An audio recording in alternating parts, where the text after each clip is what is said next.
Mi nombre es María Giuffra y nací el 22 de septiembre de 1976 en Morón, Buenos Aires. ¿Y cómo estaba conformada tu familia? Mi padre, Rómulo Carlos Giuffra, mi madre, Sonia Severini, y bueno, después tengo abuelos que estaban vivos cuando yo nací, de parte de mi madre y de mi padre. ¿Cómo se llamaban? Mi abuelo materno, Nelo Severini, mi abuela materna, Nélida García, Nélida Francisca García, mi abuelo paterno, Rómulo Carlos Giuffra, y mi abuela paterna, Lidia Esther Giuffra. ¿Y cómo se conocieron tus padres? Se conocieron militando en Montoneros. ¿Qué edad tenían? ¿Estudiaban? Mi ¿Trabajaban? mamá estudiaba trabajo social y trabajaba, y mi papá estudiaba arquitectura en la UBA y también trabajaba. Trabajaba en la Casa Militar de la Casa Rosada, que es un departamento que se dedica a todo lo que tiene que ver con dibujo técnico. Tengo entendido que mi padre en ese trabajo, en esa oficina, diseñó el muro de la Quinta de Olivos. El 24 de marzo de 1976 se produce el golpe de Estado en Argentina. Te quería preguntar cómo lo vivieron tus padres, cómo continuó su militancia, si tomaron alguna medida de seguridad, se mudaron. Y también en ese contexto preguntarte, a partir de tu nacimiento, cómo fue transcurriendo la vida cotidiana de ustedes. Bueno, antes de la dictadura, cuando Montoneros pasó a la clandestinidad, mis padres también tuvieron que pasar a la clandestinidad. Mi padre dejó ese trabajo que tenía y empezó a trabajar en una fábrica, no sé exactamente de dónde. Y el golpe nos agarra viviendo en Hurlingham, en una casa que mis padres estaban pagando en cuotas. Y bueno, yo tenía 6 meses, 5 meses tenía, yo no sé mucho más. ¿Qué pasó con tu padre el 22 de febrero de 1977? Bueno, en realidad, ¿qué pasó exactamente? La verdad nunca la vamos a saber porque como no tenemos el cuerpo, lo que permite, digamos, además de recuperar el cuerpo por una cuestión humana, ¿no? Y de sentimientos, lo que permite el cuerpo es saber la verdad de cómo murió esa persona. Lamentablemente el cuerpo de mi padre fue tirado en una fosa común y después se levantó en el año 95, se levantó y se llevó todo un osario. En los osarios hay miles de cuerpos, entonces no se pudo identificar. Lo único que sabemos es que está ahí. No sabemos, no sabemos qué pasó. Lo único que sé es que en el año 93 el equipo de antropología forense nos contacta a mi madre y a mí para contarnos que habían encontrado un microfilm de archivos de la dictadura militar del ejército argentino.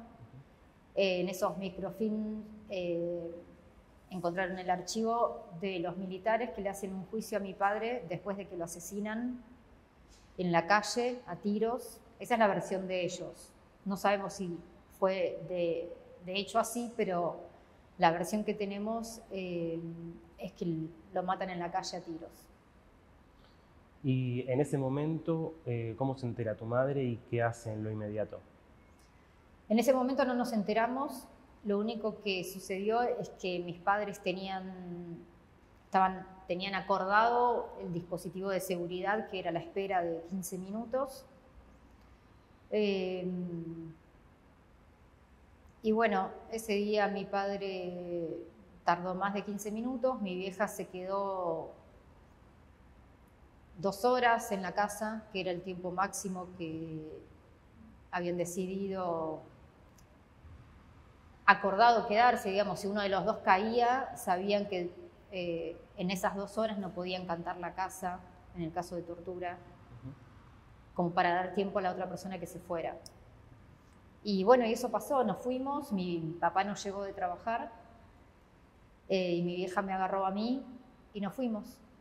Nos fuimos primero, estuvimos deambulando por varios lugares durante 2 meses hasta que mi vieja decidió que nos fuéramos del país. Y ese mismo día, el 22 de febrero del 77, mi abuelo materno pasó por la casa en auto, con su auto, y ya estaba a la tarde y la casa ya estaba tomada por el ejército argentino.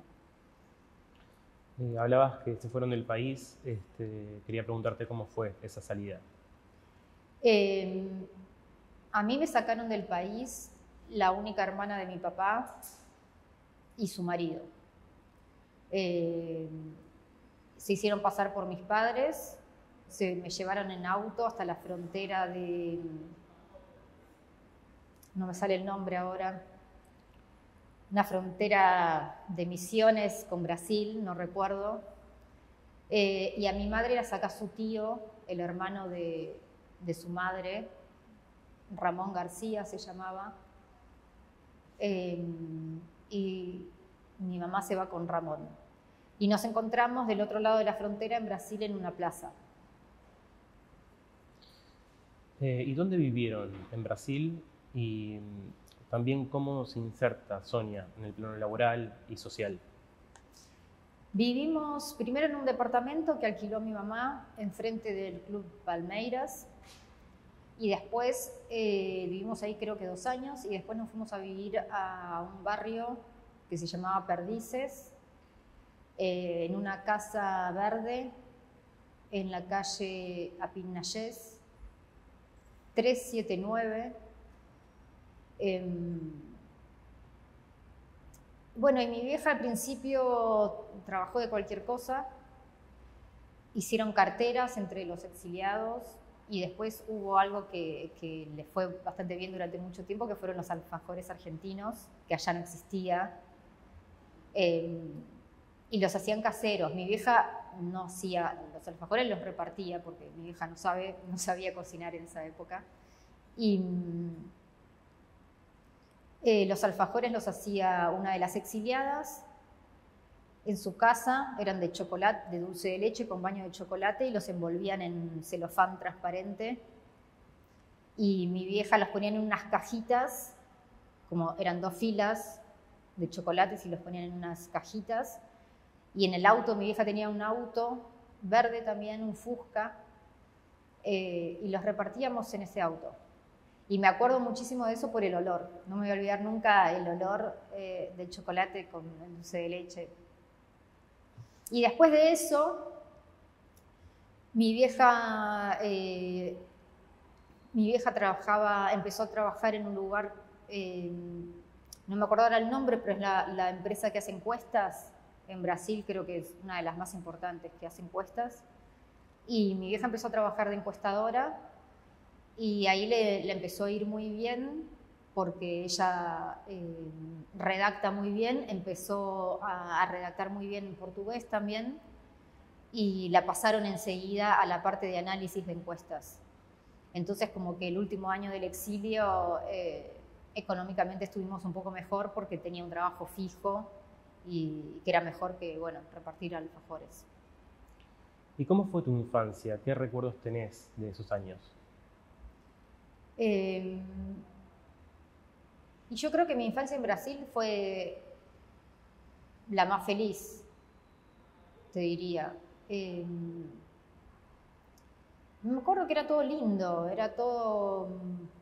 Había cosas feas cuando pasó lo del mundial, eso fue feo, porque me acuerdo que a mi tío hubo algún tipo de violencia física hacia nosotros porque éramos argentinos. Los brasileros como que tienen una cosa medio,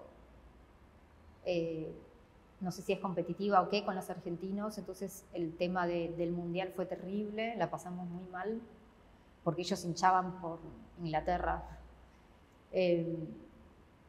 Pero fuera de eso, fuera de esa situación, fue una infancia linda, también porque tuvimos ciertos privilegios, creo yo.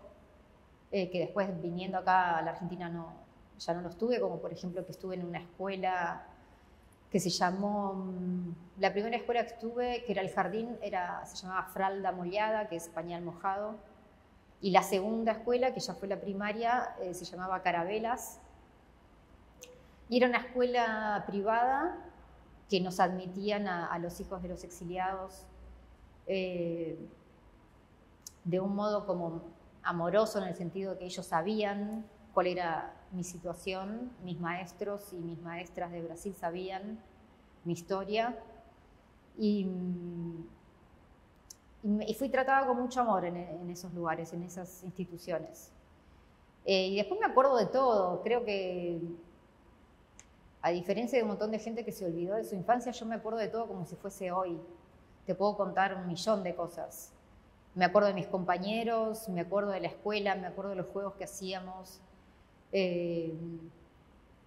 Me acuerdo que teníamos al frente de la escuela había una planta que nunca supe qué era, pero que tenía unas flores que en determinada época del año nos sacaban a... Ay, perdón que me emociona un poco porque no sé. Nos sacaban a todos los chicos ahí y nos hacían aplaudir y las flores se abrían. Y tengo ese recuerdo como algo hermoso de ese momento. Y creo que me emociono porque cuando vine a vivir acá no me pasó eso. No tuve nunca más un recuerdo así tan... una vivencia tan simplemente feliz. Y Brasil sí fue una infancia muy linda. Mis abuelos me iban a visitar, mis abuelos maternos me iban a visitar mucho, mis abuelos paternos creo que fueron 2 o 3 veces.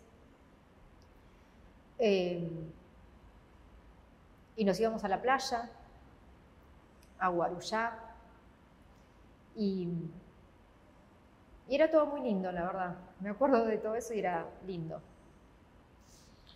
¿Hasta cuándo viven en Brasil? Vivimos ahí hasta que asumió Alfonsín. Cuando vuelve la democracia, el primer instinto de mi vieja fue volvernos inmediatamente. Había otros exiliados que decidieron quedarse, pero nosotros nos volvimos. ¿Y qué edad tenías vos y cómo fue ese regreso? ¿Cómo viviste ese cambio? ¿A dónde fueron a vivir? Yo tenía 8 años y creo que ese momento fue el peor momento de mi vida cuando vinimos a vivir acá, porque todo esto que yo te cuento de la felicidad que vivía en Brasil y de, qué sé yo, hasta el clima me gustaba. Yo vine a vivir acá y el primer invierno, yo tenía 8 años y no entendía, no podía creer que viviéramos en un lugar que hacía tanto frío. Nos fuimos a vivir a Villa Luz Uriaga. Mi abuelo materno, con la plata que conseguimos de vender la casa que nos habían robado los militares, después de recuperarla, la vendimos y compró mi abuelo una casa en Villa Luz Uriaga, supuestamente para estar cerca de mi familia paterna, que son todos de Castelar. Mi padre era de Castelar. Mi familia materna, mis abuelos maternos vivían en Floresta. Y terminamos viviendo ahí en Villa Luz Uriaga. Ahora que soy grande me doy cuenta que fue un error. Pero bueno, mi vieja en ese momento hizo lo mejor que pudo y pensó que estar cerca de mi familia paterna iba a ser algo positivo. Pero yo la pasé muy mal. En la primaria la pasé mal. Volví con un acento portugués. Volví cuando entré en segundo grado, o sea que mis compañeritos ya estaban en primer grado, ya se conocían. Una escuela primaria de la provincia de Buenos Aires, yo en ese momento no lo sabía, ahora me doy cuenta que tal vez en Capital me hubiera ido un poco mejor porque fue terrible la estigmatización.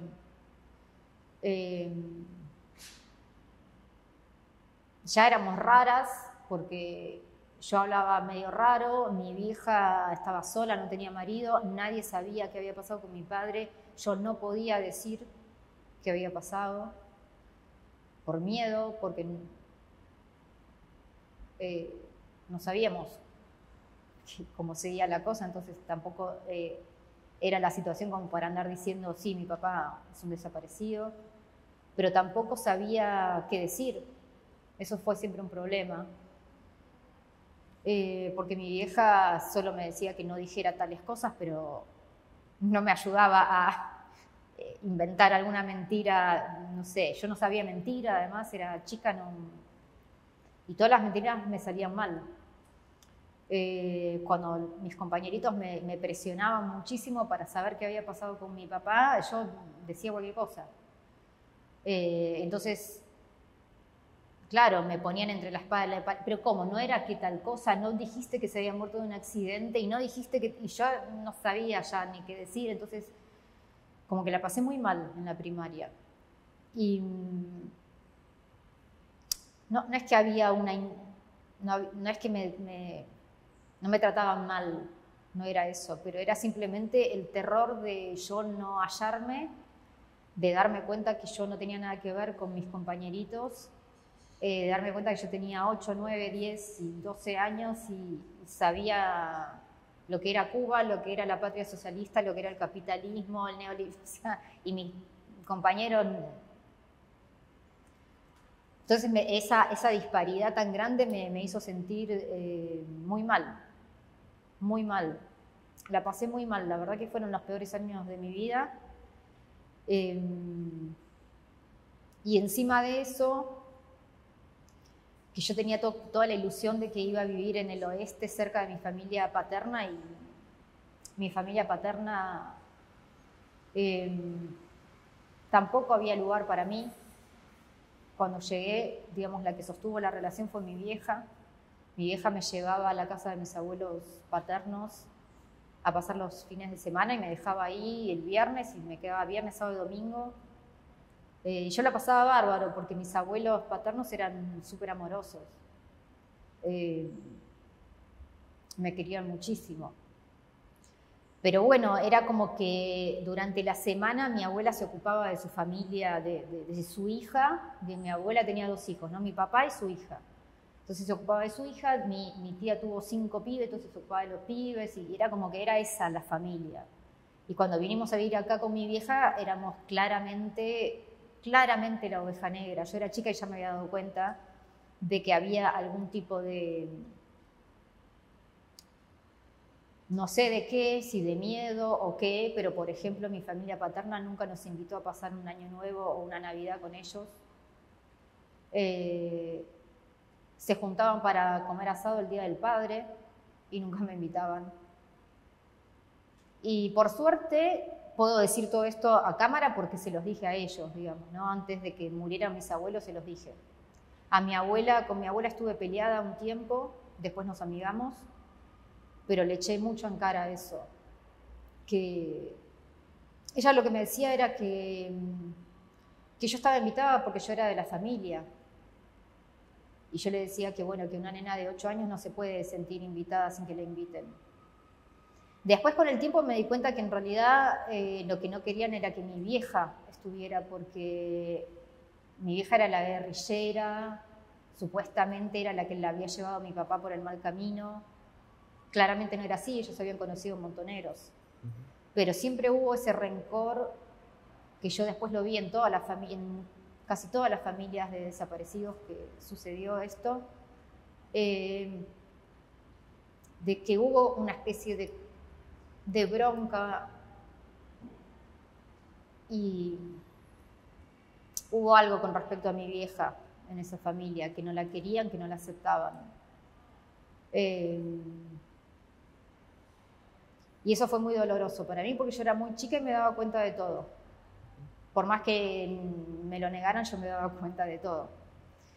Después cuando fui más grande, mi vieja se dijo, bueno, hasta acá llegué, tipo cuando cumplí 12 años, 13, me dijo, bueno, hasta acá llegué, si vos querés sostener tu relación con tu familia paterna, ahí está.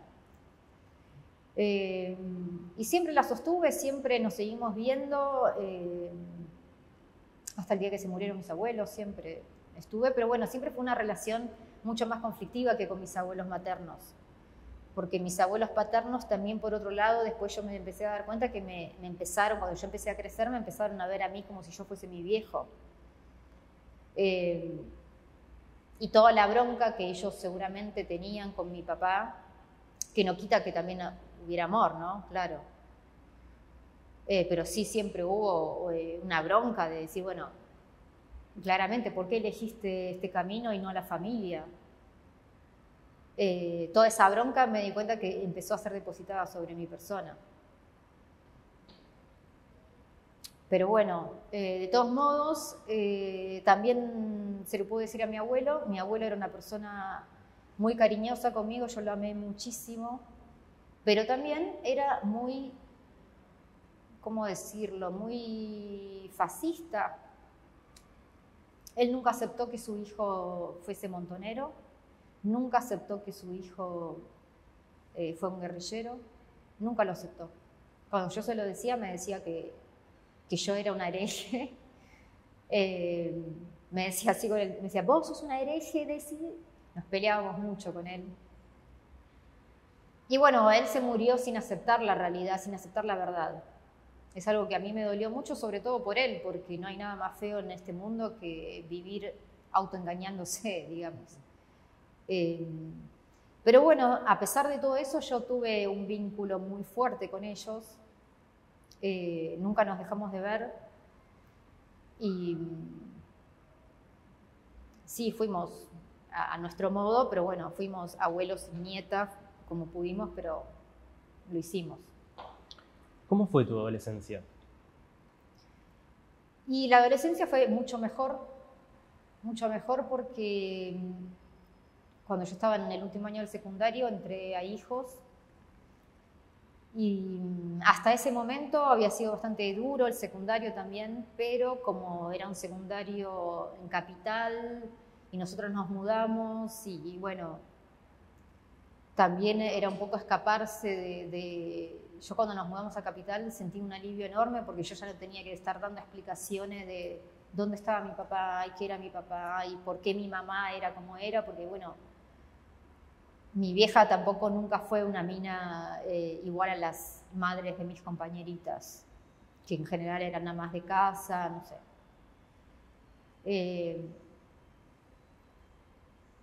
Y en la secundaria también hubo estigmatización, de hecho ahí, en la secundaria fue cuando por primera vez me dijeron comunista de mierda, que fueron unos compañeros, muy fascistas también. 4 varones. Si supiera los nombres los diría, pero no me los acuerdo. Eran 4 varones muy cagones, claramente, porque imagínate me patoteaban a mí. Y en ese momento el rector de la escuela, que era un fascista autoritario, me habrá querido echar, sí, mínimo 3 veces de la escuela. Y ahí iba mi vieja a hablar con él. Siempre me quería echar por estupideces, o sea, nunca estaba justificado. La última vez que me quiso echar fue porque fui a la escuela con la remera del Che Guevara. Y vinieron estos patoteros a decirme que me la saque. Me dijeron, sacate la remera o te la quemamos. Y terminamos ellos 4 y yo en dirección con este regente diciéndome que el problema era mío, que yo era una provocadora. Y ahí nos pusieron amonestaciones a ellos y a mí. Entonces después fue mi vieja a hablar con este hombre. No sé realmente qué es lo que le decía a mi vieja, si los amenazaba o qué, pero bueno, finalmente nunca me echaban, ni tenía amonestaciones siempre ahí al límite, pero no me echaban.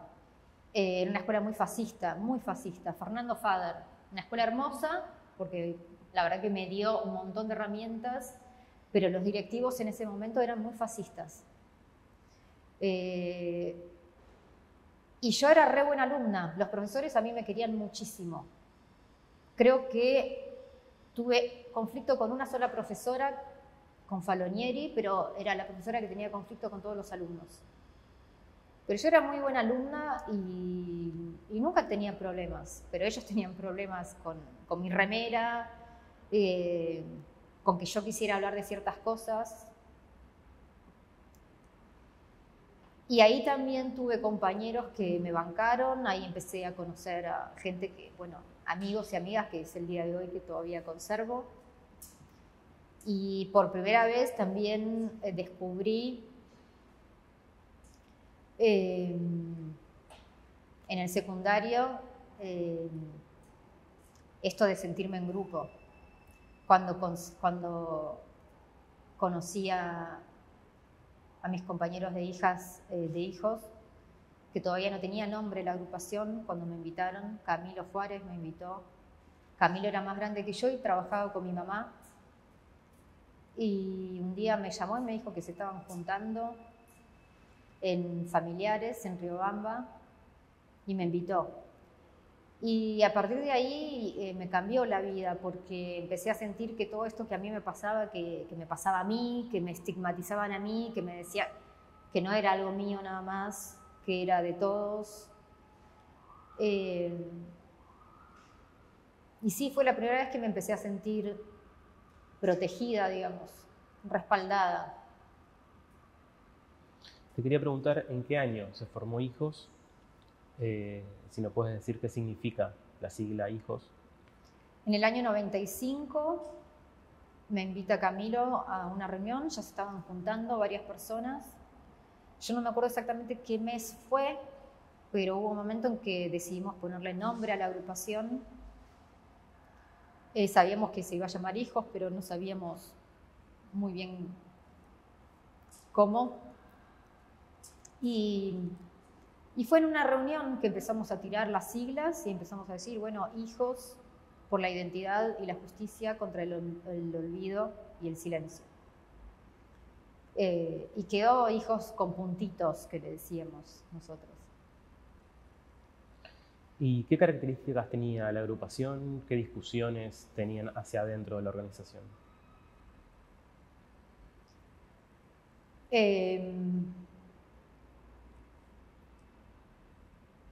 Bueno, muchas discusiones, no sé si puedo decir, hay discusiones que por ahí son como más del orden de lo privado, pero a ver, cosas que puedo contar.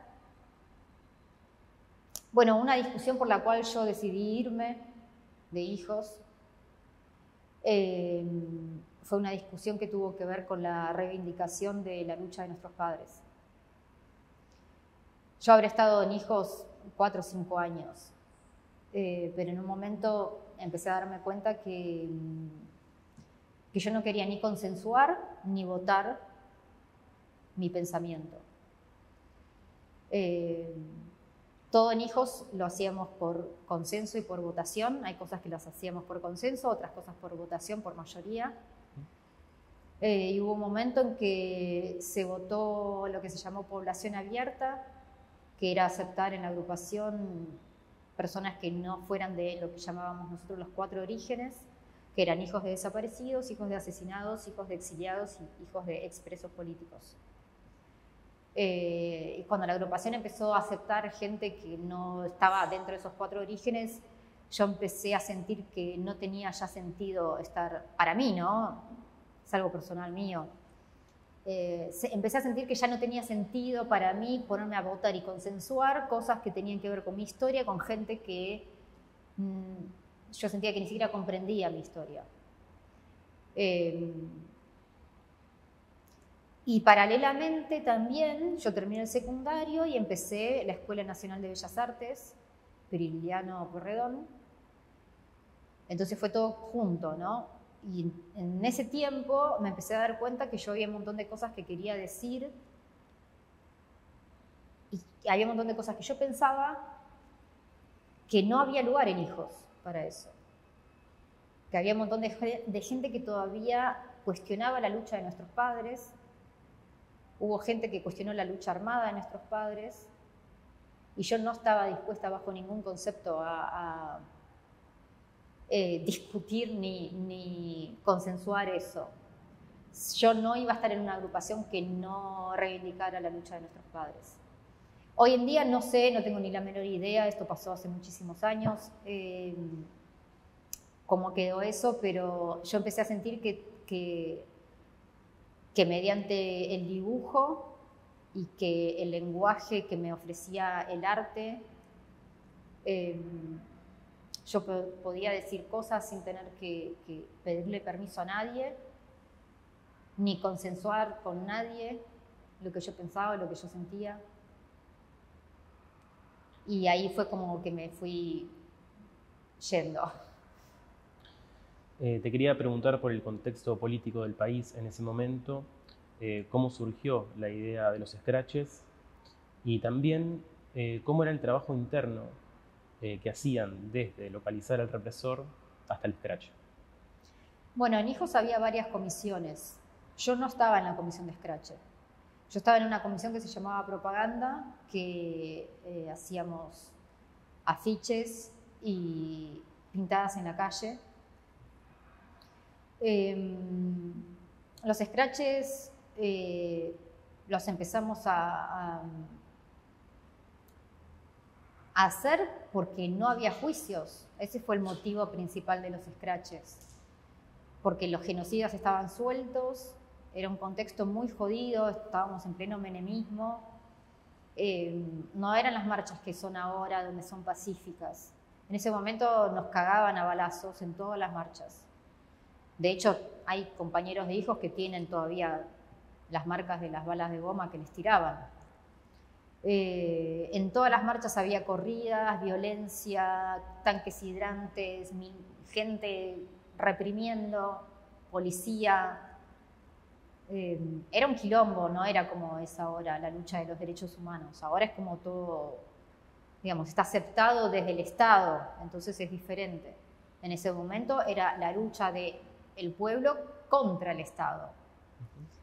Y fue durísimo, fue durísimo. Y encima nos agarró en un momento que éramos muy jóvenes, algunos adolescentes y claro, era todo junto, estás re loco, adolescente y encima vienen los... O sea, fue una combinación bastante explosiva.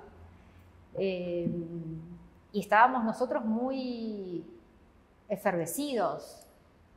Primero por juntarnos, por conocernos y por saber que entre todos podíamos hacer algo, que de hecho hoy podemos decir que sí, que cambiamos la historia.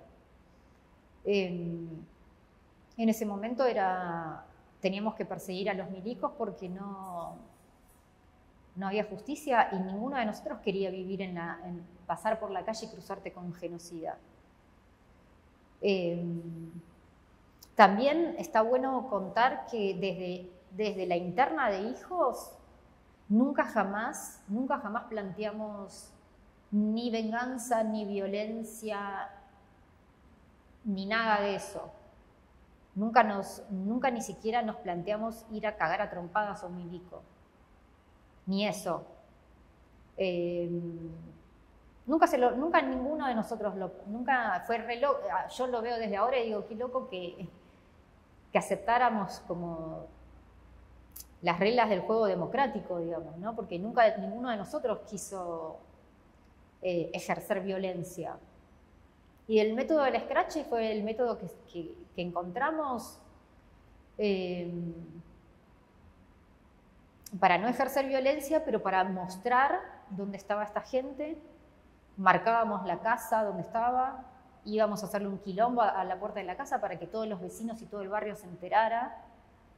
Repartíamos papeles, señalizábamos la casa. ¿Cómo se hacía y se organizaba y se encontraban los milicos internamente? Yo eso no lo puedo decir porque primero no estuve en la comisión Scratch y si lo hubiera estado tampoco lo diría, pero no creo que tampoco haya sido muy difícil buscar eso porque había tanta impunidad que los tipos estos andaban por cualquier lado como si nada. Así que no era tan difícil hacer la inteligencia de encontrarlos. Recién nos comentabas que estudiaste en Bellas Artes. Te quería preguntar si estudiaste alguna carrera universitaria. Sí, en Bellas Artes estudié la carrera de dibujo. Después, paralelamente, yo estudiaba filosofía Hice 8 materias, tengo 8 materias de filosofía, que es el primer ciclo, el introductorio. Después, cuando había que ya seguir con la especialización y profundización, ya me di cuenta que no era una carrera para mí. Porque si bien a mí me encanta la parte de la investigación y la lectura, yo necesitaba pasar a la acción, y la carrera de filosofía no me estaba dando las herramientas que yo quería. Y después de muchos años, después yo me recibí de profesora nacional de Bellas Artes, con especialidad en dibujo, y después de muchos años me di cuenta, por una epifanía que tuve, me di cuenta cuál era la vida que me habían robado.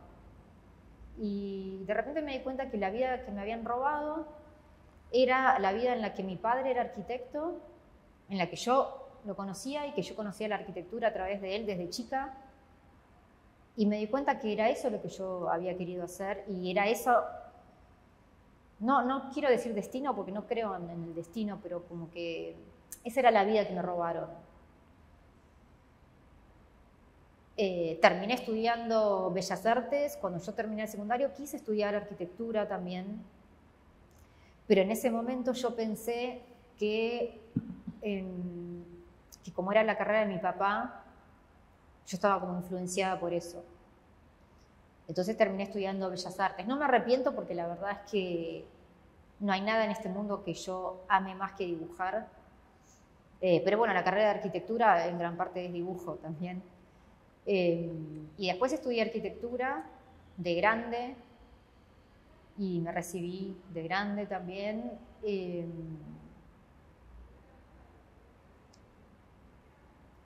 ¿Y tuviste algún tipo de militancia en la universidad? Sí, en la universidad sigo militando en una agrupación que se llama Militancia Universitaria Peronista, que son las personas que yo conocí, maravillosas en FADU, porque bueno, FADU también es un ambiente muy difícil. Yo venía de la UBA de filosofía y pensé así muy inocentemente que FADU iba a ser igual porque era la UBA, y no. FADU es un ambiente, en algún punto yo lo siento muy anacrónico con el año en el que vivimos.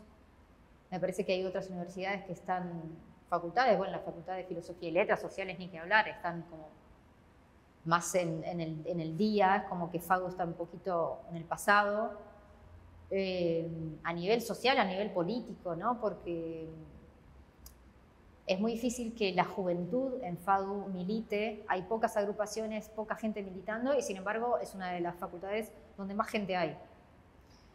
Y ahí yo, ni bien me metí en FADU a estudiar, me metí en la Comisión de Derechos Humanos de FADU y empecé a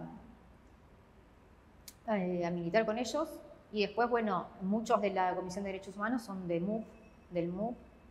Entonces, bueno, ahora estamos actualmente en el MUP. Te quería preguntar cómo fue que llegaste a vincularte con el arte, ¿no? Más allá de estos estudios en Bellas Artes, ¿cómo es tu vínculo?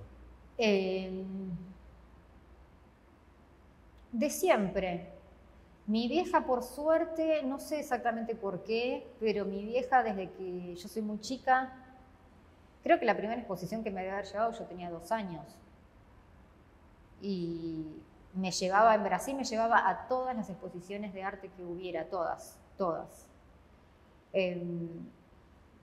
Entonces, para mí la pintura y el dibujo es algo que nunca sentí que, bueno, quiero estudiar, como que siempre fue como lo normal para mí. De hecho, yo cuando era chica dibujaba mucho, mi vieja me compraba cuadernos, que los tengo muchos todavía, y yo dibujaba, pero te hablo de, tengo, no sé, ahí debe haber como 100 cuadernos, unos cuadernitos así con espiral que me compraba mi vieja. Y yo dibujaba, y era una nena que se la pasaba dibujando. Era muy callada, de hecho, en un momento habían pensado que yo tenía algún problema, porque no hablaba. Y mi vieja me podía llevar a cualquier lado y yo podía estar horas y jamás me ibas a ver ni me ibas a escuchar porque yo estaba sentada en un rincón. Tengo muchas fotos también de gente que me sacaba, se ve que les causaba gracia. Yo estaba sentada en un rincón dibujando siempre. Y cuando nos vinimos a vivir acá, que fuimos a vivir a Villa Luzuriaga, por suerte mi vieja ahí también se avivó y me anotó en una escuela que se llama la Escuela de Educación Estética, que sigue estando, Escuela de Educación Estética de Ramos Mejía. Y creo que esa escuela fue lo que me salvó de toda esa etapa de la primaria, que fue terrible. Esa escuela me salvó. Yo iba a la mañana a esa escuela, a la tarde iba a la escuela primaria, y ahí me enseñaron todo. Hacíamos cerámica, dibujo, pintura, música, expresión corporal. Y ahí yo te puedo decir que ahí fui feliz, en la primaria. Era el único lugar, bueno, de hecho, cuando yo terminé, yo fui 8 años ahí, y cuando terminé, me acuerdo que me dieron un diplomita de que en los 8 años no había faltado nunca. Ni una vez, jamás había faltado. Y bueno, como que empezó ahí, y después cuando terminé la primaria yo quería una secundaria que me enseñaran arte, no quería una secundaria común. Y mi vieja me llevó a conocer muchas secundarias de arte. Y bueno, no me acuerdo por qué, pero decidí el FADER. ¿Y ya de adulta tuviste formación por fuera del espacio académico? Sí. Cuando me recibí en la Pueyrredón, como me recibí de profesora de dibujo, hice la especialización de dibujo.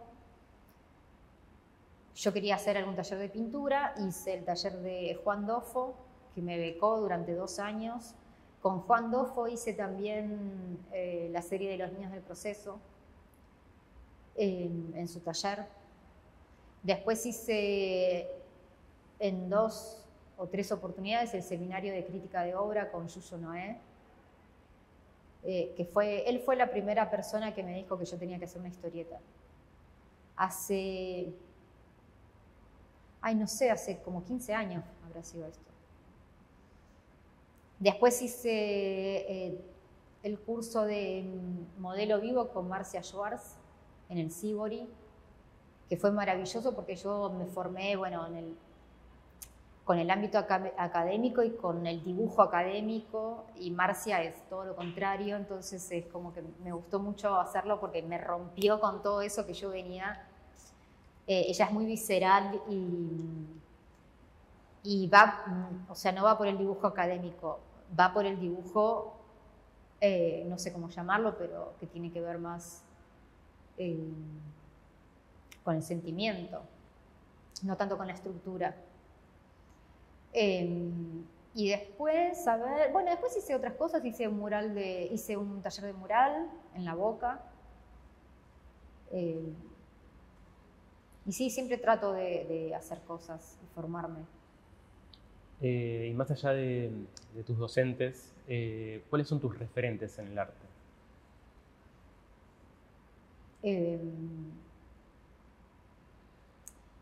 Difícil contestar porque yo te diría todos. O sea, tengo predilecciones, obvio, pero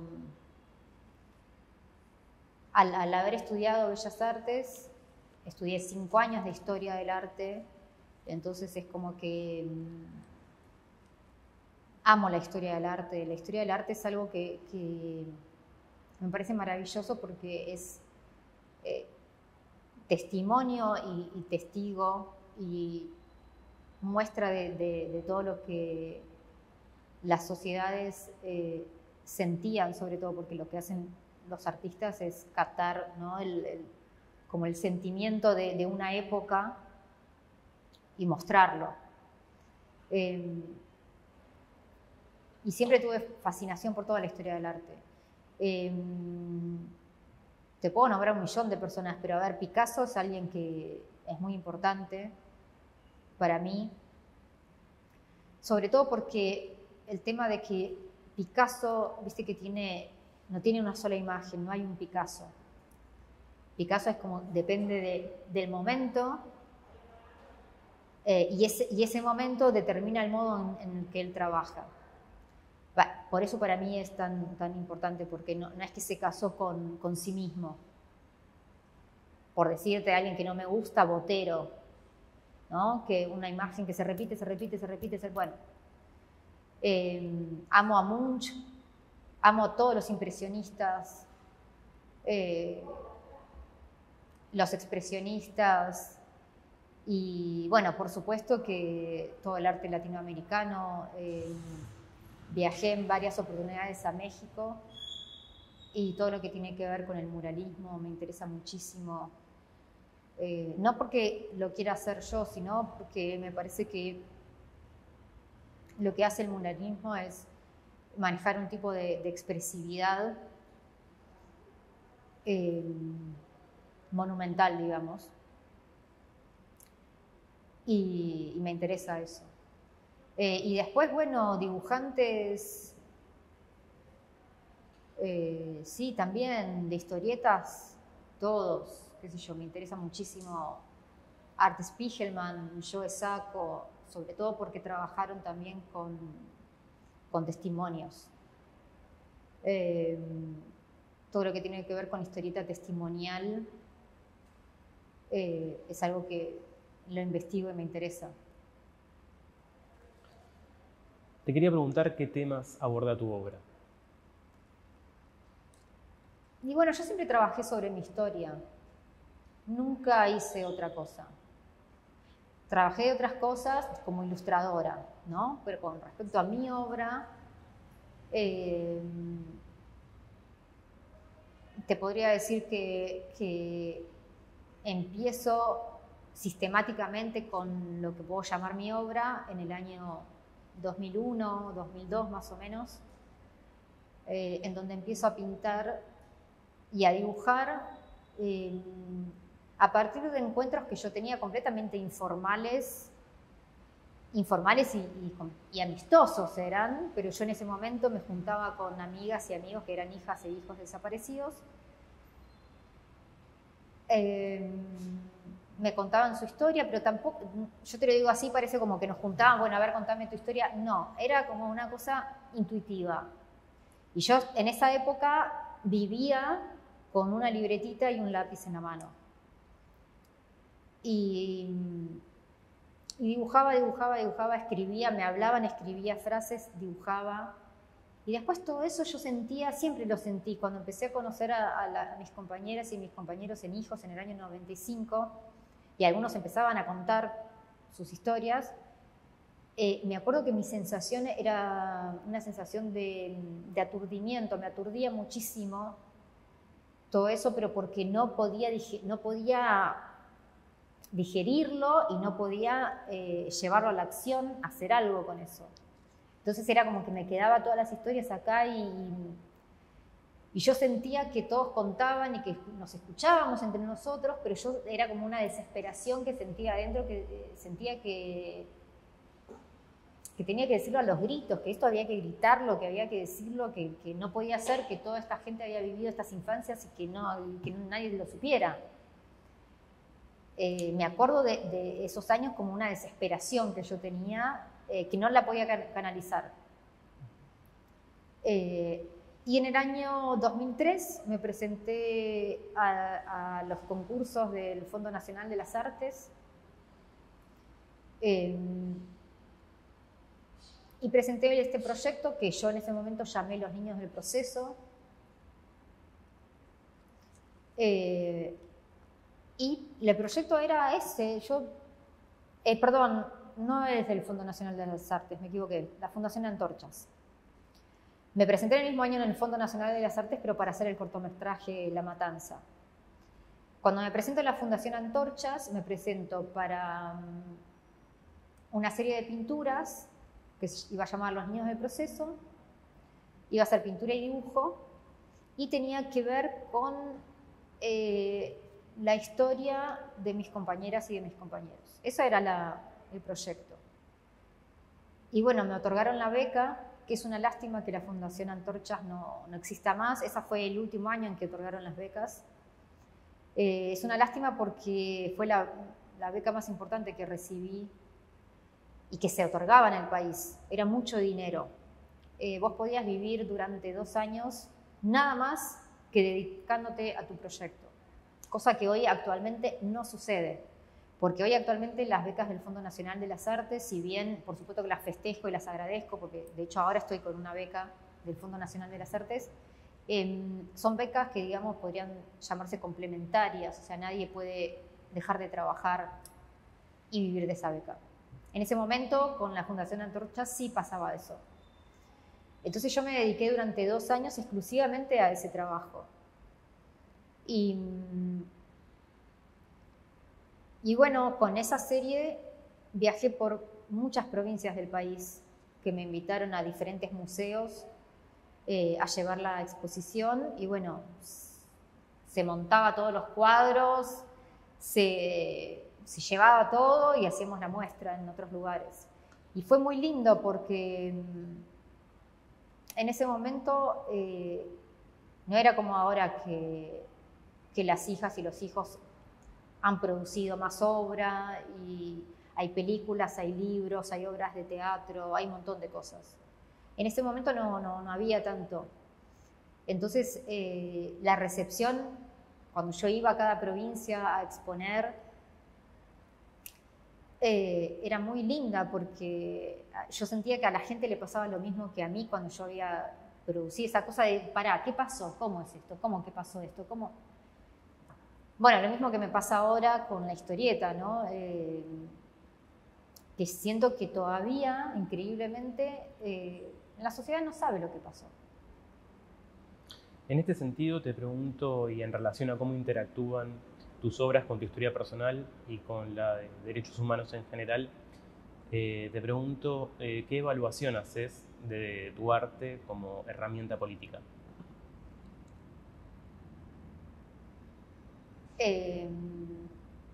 No sé si puedo hacer una evaluación de mí misma o de mi trabajo, pero sí te puedo decir que para mí no tiene sentido el trabajo en el arte si no va acompañado de un compromiso con tu propia verdad, con tu propia historia, con el contexto en el que estás, con la sociedad. Y lo que me toca en este momento sí es hablar de mi historia. Yo no puedo ser una pintora o una dibujante de cualquier otra cosa, porque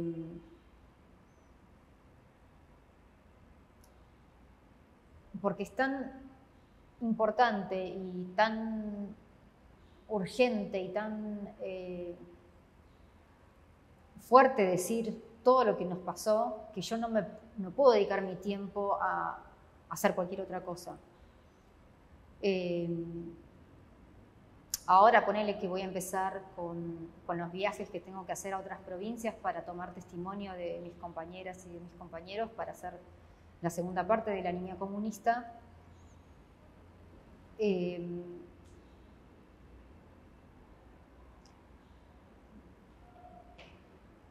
Siento que es imprescindible que haga eso. Si bien es un trabajo que a mí me encanta, la parte de tomar testimonio no es la que más me gusta. A mí, yo soy dibujante y a mí la parte que me gusta es dibujar. Pero siento que ir a otras provincias a encontrarme con mis compañeras y mis compañeros en su lugar, en su contexto, y tomarles el testimonio ahí, en su casa, en su provincia, en su ciudad, donde viven, donde trabajan, donde hacen su vida. Siento que eso es darnos, porque yo estoy incluida, ¿no? Darnos una escucha sobre lo que fue nuestra historia y nuestra infancia que no tuvimos hasta ahora. La realidad es que nuestras infancias como hijas e hijas de desaparecidos, en una de las presentaciones un compañero dijo, nosotros pusimos el cuerpo, y es verdad, nosotros también pusimos el cuerpo, y no siempre está claro eso. Entonces como que siento que que esa es la herramienta de mi trabajo y que va por ahí. Antes nos comentabas sobre el cortometraje La Matanza. ¿Cuándo y cómo se gesta? Fue también en el año 2003.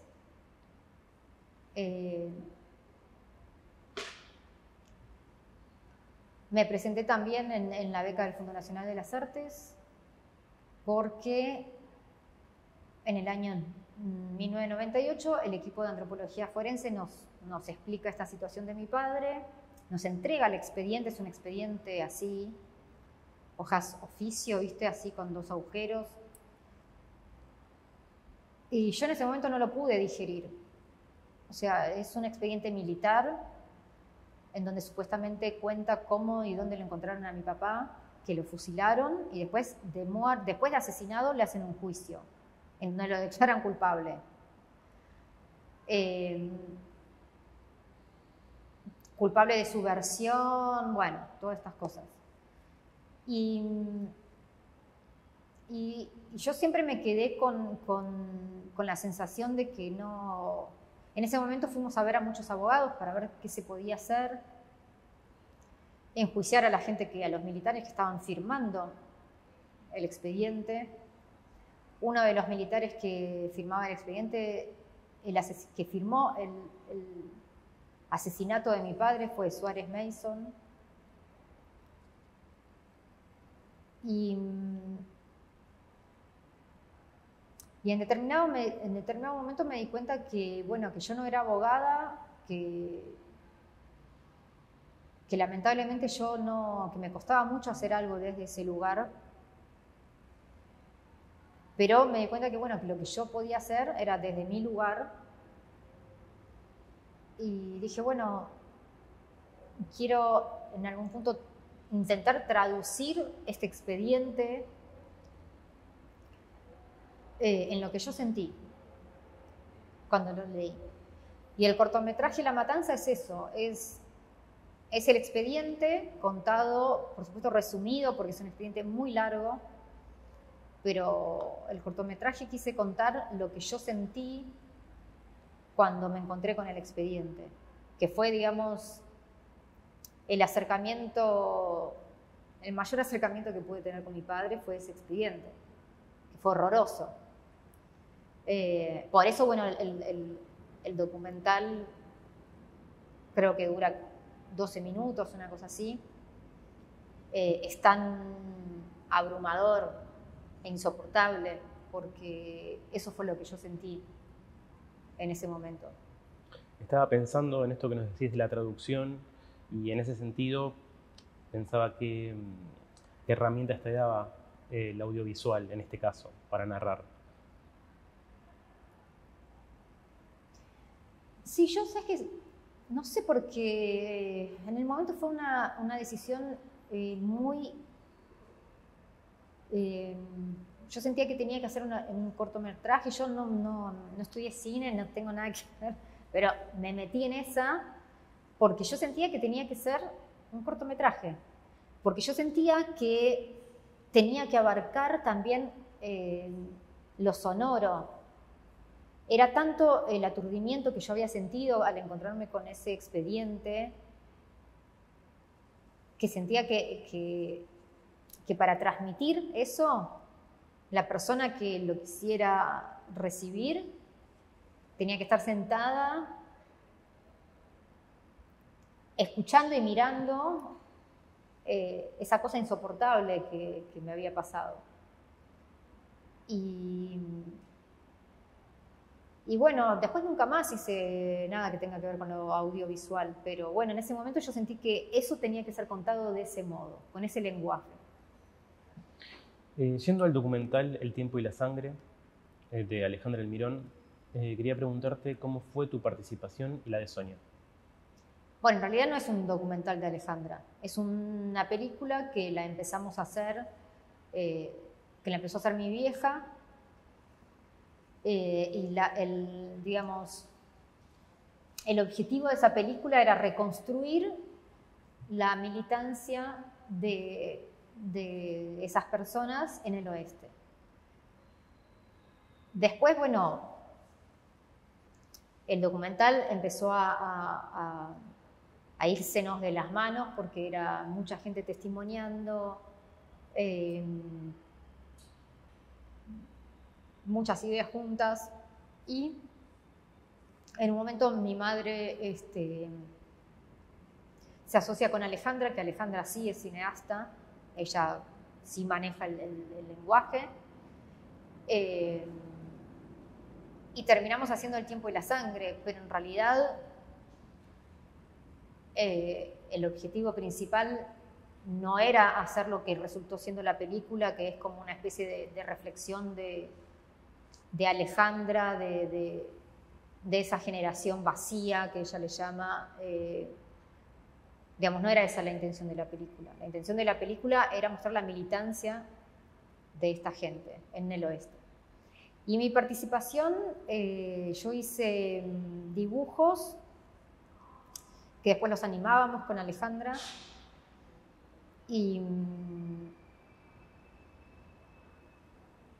bueno, y ella los usaba ahí en la película en diferentes situaciones. Ella me decía, bueno, por ahí para acá, tal cosa, para acá, y yo los iba trabajando. Y con respecto a la revista Haroldo, ¿cómo y cuándo fue que llegaste a participar?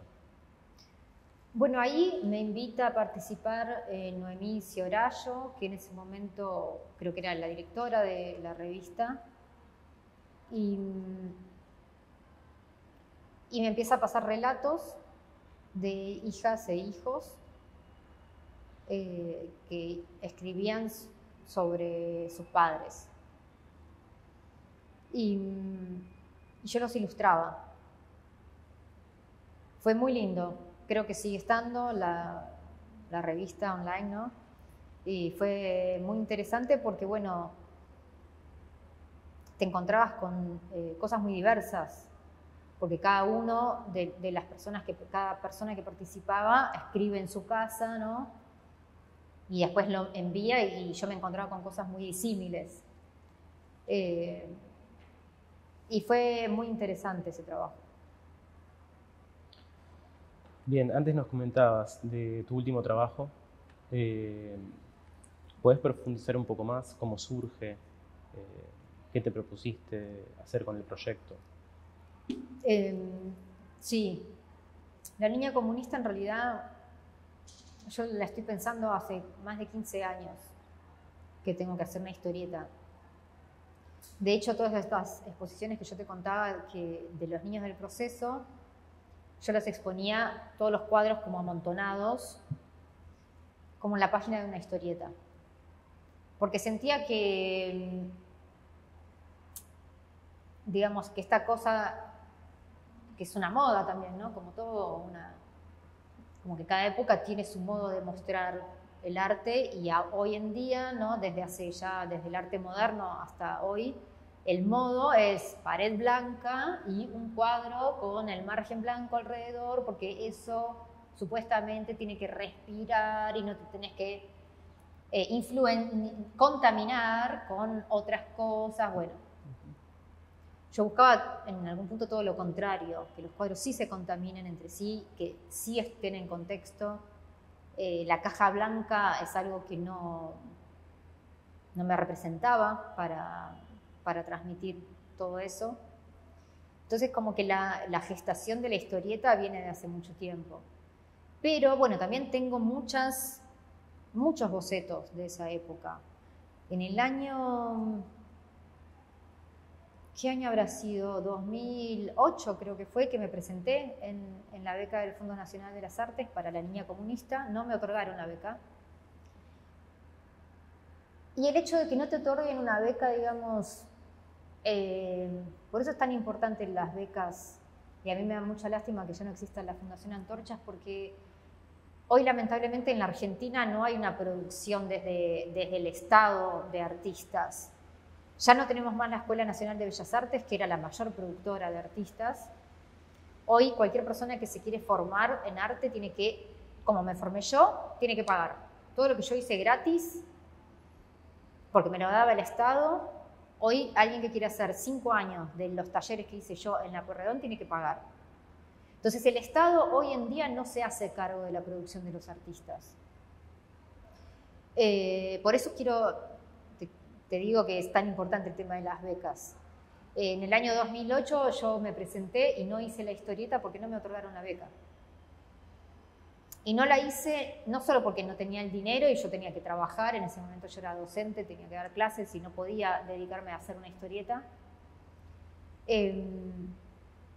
Sino también, no solo la plata, ¿no? Sino también el hecho de que haya un respaldo, alguien que también crea en vos, que alguien te diga, bueno, sí, lo que vos estás diciendo es importante, está bueno. Entonces, por eso tardé tantos años en el desarrollo de esta historieta. Y en el año 2018, tampoco sé exactamente por qué, porque desde el 8 hasta el 18 no. Y yo seguía laburando en la historieta, hacía dibujos, tengo miles de pruebas y bocetos y cosas, pero como que nunca encontraba el modo de llevarlo a cabo en el sentido de cómo iba a contar la historia. Yo no quería contarla desde como de recuerdos de mi infancia. Y encontré, cuando me presenté en la beca y me la otorgaron, el hecho de que te la otorguen también es como, bueno, toma, ahí está la beca, bueno, a ver cómo la vas a hacer ahora. Como que te obliga a sistematizar todo eso que uno por ahí tiene, ¿no? Y ahí el mayor conflicto fue la toma del testimonio, porque yo no quería que fuese un testimonio ni periodístico, ni de los testimonios que damos en los juicios, ni los testimonios que damos incluso cuando vamos a escuelas. Es el día de hoy que ese trabajo se sigue haciendo en diferentes lugares, que hijas e hijos desaparecidos dan testimonio en escuelas. Y yo, todo eso como que no me servía para transmitir lo que yo quería transmitir. Y creo que, digamos, lo más importante de la niña comunista es que la persona que toma el testimonio, que soy yo, soy parte de los testimoniantes. Eso hace que el testimonio que me dan no es un testimonio cualquiera, es un testimonio que se lo dan a una compañera. Y el hecho de que ellos sepan que yo soy compañera, que no soy ni periodista, ni un abogado, ni un juez, ni un alumno que está preguntando qué pasó, hace que el testimonio sea más visceral, porque ellos ya saben que yo ya sé. Ellos ya saben que yo ya sé todo, lo que pasó y la historia, que no me tienen que explicar nada. Saben también que yo sé lo que sienten, porque somos hermanos de historia y en ese sentido sabemos perfectamente lo que sentimos. Entonces el testimonio que me dieron, los testimonios que me dan son siempre muy viscerales y muy fieles a sí mismos, porque como no tienen que responder preguntas, no tienen que aclarar nada a un juez, no le tienen que comentar a un niño de una escuela cómo fueron las cosas, como que no está nada de eso, está solamente ellos con su verdad y lo que ellos quieren decir. Y para mí eso es lo más valioso de la niña comunista. El hecho de que los testimonios son tan sentidos y tan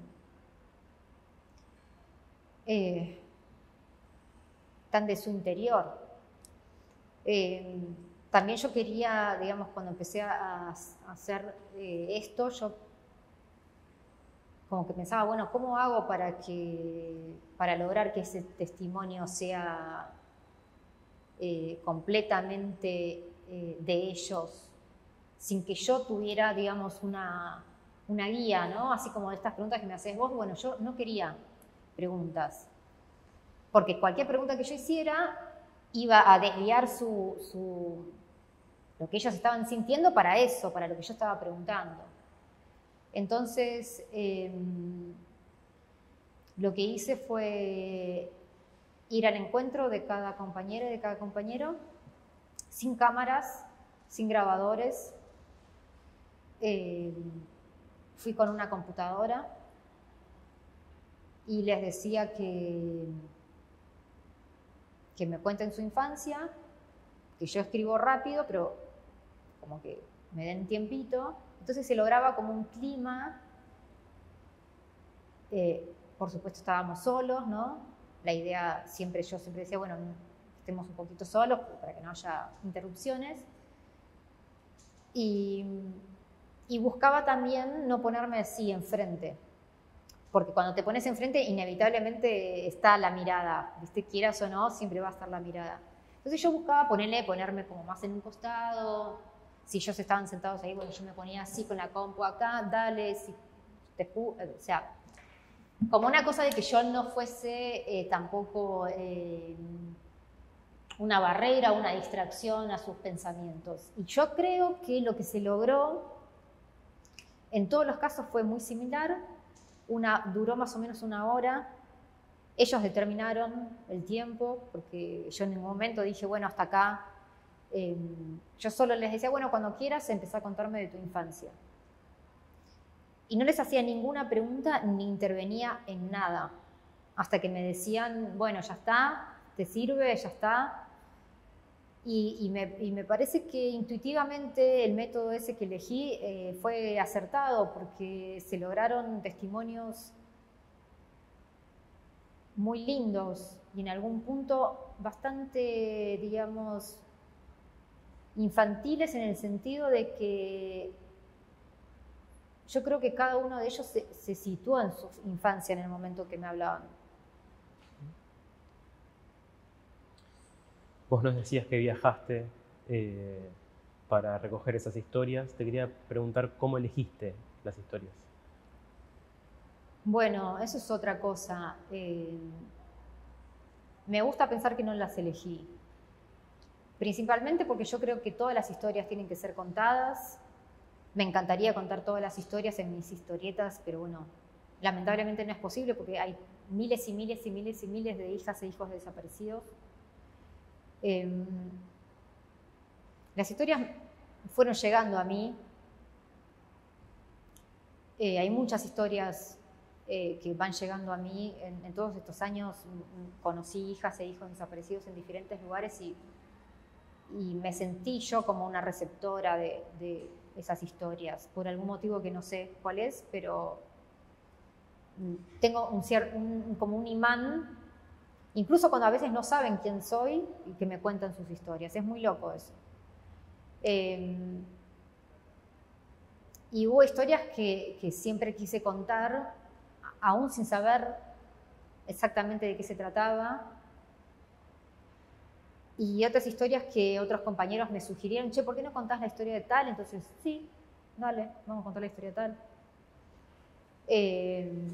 Y se fue armando medio así el grupo, pero no es que yo fui eligiendo a cada uno. Por ejemplo, la historia de Rolo, que es de Tucumán. Yo lo conocí a Rolo cuando expuse en Tucumán Los Niños del Proceso. Y lo conocí y él no sabía, o sea, antes de que yo expusiera, nos conocimos en una librería, él no sabía nada de mí. Y nos conocimos en una librería donde yo estaba sacando unas fotocopias de unos cuadros míos. No sé ni por qué estaba haciendo eso, te digo la verdad. Había unas fotos de unos cuadros míos de Los Niños del Proceso y yo estaba sacando una fotocopia. Y Rolo se puso a mirar.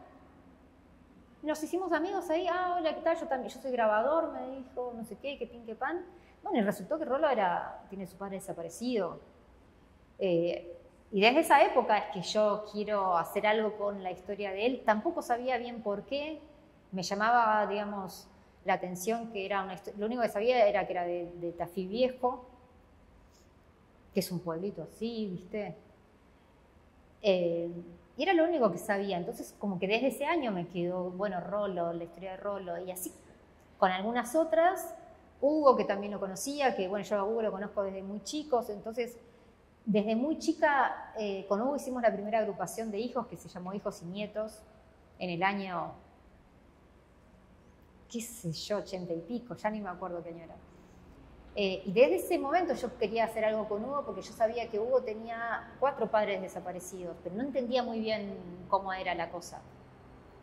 Y después, bueno, otras historias que aparecieron nuevas de gente que no conocía, como Alba, que yo no la conocía, que ella es de Hijos de Tucumán, de Córdoba, que me la presentó otra compañera. Entonces como que el grupo se fue armando así. ¿Y en la actualidad estás trabajando en algún proyecto? Y ahora estoy trabajando en La Niña Comunista 2, que también me otorgó una beca del Fondo Nacional de las Artes para la segunda parte, y con esta segunda parte lo que voy a hacer es viajar a las provincias que no están incluidas en la primera parte para tomar testimonio. ¿Sí? ¿Te gustaría decir algo más que no te pregunté o dejar algún mensaje? Bueno, sí, lo único que me gustaría decir o dejar como mensaje es que la historia de cada persona tiene importancia y sobre todo tiene importancia que cada persona cuente su historia con su propia voz. Muchas gracias. Gracias a vos.